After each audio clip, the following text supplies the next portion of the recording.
എല്ലാവർക്കും നമസ്കാരം. ഇന്ന് ഞാൻ പറയാൻ പോകുന്നത് ശ്രീനാരായണ ഗുരുവിൻ്റെ 366 മഹത്തായ ചിന്തകൾ എന്ന ഗ്രന്ഥത്തിൽ നിന്ന് ഒരു കഥയാണ്. ഈ ഗ്രന്ഥം എഴുതിയത് ശ്രീ മങ്ങാട് ബാലചന്ദ്രനാണ്.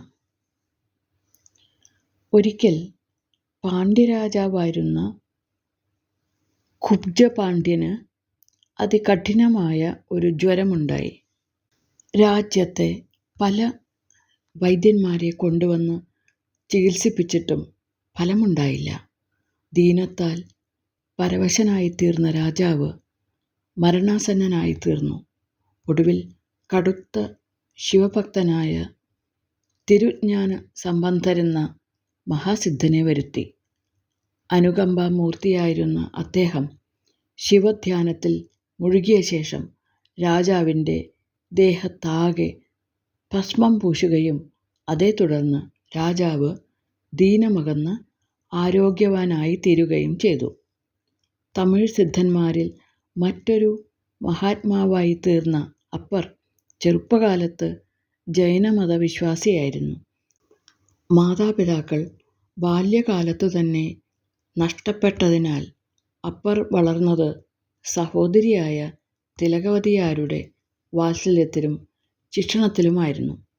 ശിവഭക്തയായിരുന്ന അവർക്ക് സഹോദരൻ ഒരു ജൈനമത വിശ്വാസിയായി തീർന്നതിൽ വളരെ വലിയ വ്യഥയുണ്ടായി. അവർ ശിവനെ ധ്യാനിച്ച് അനുജനെ ശിവഭക്തനാക്കി തീർക്കണമെന്ന് യാചിച്ചു. കുറെ കഴിഞ്ഞ് അപ്പർ ഒരു ഉദരരോഗിയായി മാറി. കഠിനമായ വയറുവേദനയാൽ കഷ്ടപ്പെട്ട അനുജനോട് ശിവഭഗവാനെ സദാ സ്മരിച്ച് ഓം നമഃശിവായ മന്ത്രം ജപിക്കുവാൻ തിലകവതിയാർ ഉപദേശിച്ചു. അങ്ങനെ വേദന ശമിക്കുവാനൊരു വഴിയും കിട്ടാതെയായപ്പോൾ അപ്പർ മന്ത്രജപം തുടങ്ങി. ആ മന്ത്രപ്പൊരുളിൻ്റെ ഭക്തിയിലും തീവ്രതയിലും അലിഞ്ഞുചേർന്ന അപ്പർ രോഗവിമുക്തനായി. ശിവകൃപയാൽ വയറുവേദന ശമിച്ചതോടെ അപ്പർ തികഞ്ഞ ശിവഭക്തനായിത്തീർന്നു. പിന്നീട് മഹാസിദ്ധനായി മാറിയ അപ്പർ സർപ്പദംശമേറ്റ ഒരു ബ്രാഹ്മണ ബാലനെ ശിവകീർത്തനം പാടി രക്ഷിച്ച കഥ പ്രസിദ്ധമാണ്.